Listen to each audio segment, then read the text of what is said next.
Assalamualaikum warahmatullahi wabarakatuh. Sampurasun. Pamirsa, hiji warta nu dugi ka meja redaksi Bandung TV. Sejak kasanggakeun dina pidangan warta ku basa Sunda, Tenggara Pasundan.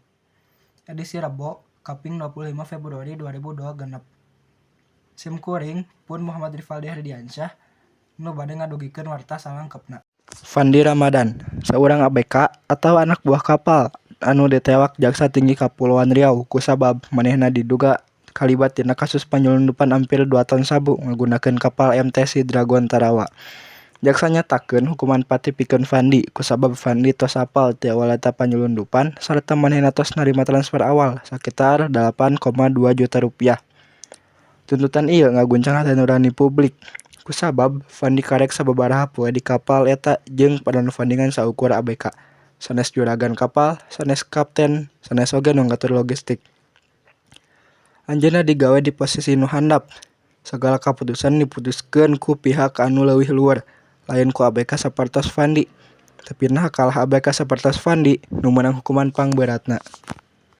Ada diakui oleh semua pihak yang terlibat bahwa si Fandi ini bolak-balik nanya, itu harusnya menjadi acuan bahwa memang dia tidak tahu. Tapi tetap begitu saja langsung dihukum mati. Dituntut mati.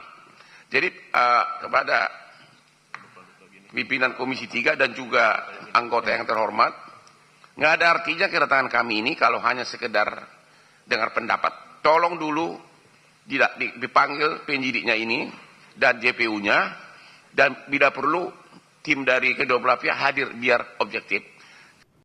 Kieu carita Fandi Ramadan, hiji ABK anu ayeuna dina ambang hukuman pati. Mudah-mudahan aya keadilan anu sabenerna dina proses hukum ieu, sarta para pagawe rentan sapertos ABK meunang perlindungan anu pantes. Sakitu wae ti abdi, hatur nuhun. Wassalamualaikum warahmatullahi wabarakatuh.